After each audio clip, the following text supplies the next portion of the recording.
അണികൾ പകർന്ന ആവേശത്തിൽ നിന്ന് ആത്മവീര്യം ആർജിച്ചെടുത്ത് CN ജയദേവൻ ഇരിഞ്ഞാലക്കുടയിൽ പര്യടനം നടത്തി. രാവിലെ മുതൽ ഇരിഞ്ഞാലക്കുട മണ്ഡലത്തിലെ മുഴുവൻ പ്രദേശത്തെ ജനങ്ങളെയും തേടി സ്ഥാനാർത്ഥിയെത്തിയത്.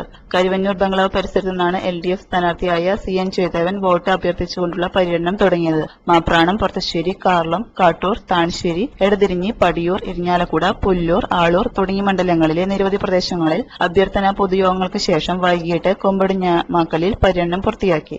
വിവിധ പ്രാദേശിക തെരഞ്ഞെടുപ്പ് കമ്മിറ്റി ഭാരവാഹികളും അണികളും സ്ഥാനാർത്ഥിയെ ഹാരമണിയിച്ച് ആവേശത്തോടെ വിജയാശംസകൾ അർപ്പിച്ചു.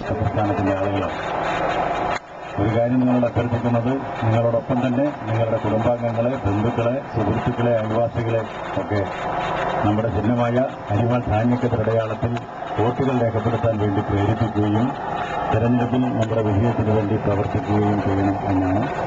കേരളത്തിലെ ഇടതുപക്ഷ ജനാധിപത്യ മുന്നണി ഗവൺമെന്റ് എന്റെ തിരഞ്ഞെടുപ്പ് ചിഹ്നമായ അരിവാൾ ധാന്യക്കതിരടയാളത്തിൽ വോട്ടുകൾ രേഖപ്പെടുത്തണം എന്ന് അഭ്യർത്ഥിക്കാനുമാണ് ഇടതുപക്ഷ ജനാധിപത്യ മുന്നണിയുടെ നേതാക്കളോടൊപ്പം ഈ സന്ദർഭത്തിൽ ഞാനിവിടെ വന്നിട്ടുണ്ട്.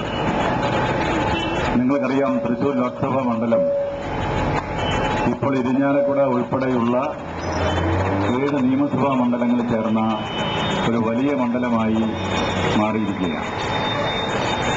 ഉദ്ദേശം 12 ലക്ഷത്തിൽ താഴെ വോട്ടർമാർ ഈ ലോക്സഭാ മണ്ഡലത്തിൽ ഇപ്പോഴുണ്ട്. കഴിഞ്ഞ കാലഘട്ടങ്ങളിലൊക്കെ പ്രഗത്ഭമതികളായ കമ്മ്യൂണിസ്റ്റ് നേതാക്കന്മാർ പ്രതിനിധാനം ചെയ്ത ലോക്സഭാ മണ്ഡലമാണ് തൃശൂർ ലോക്സഭാ മണ്ഡലം.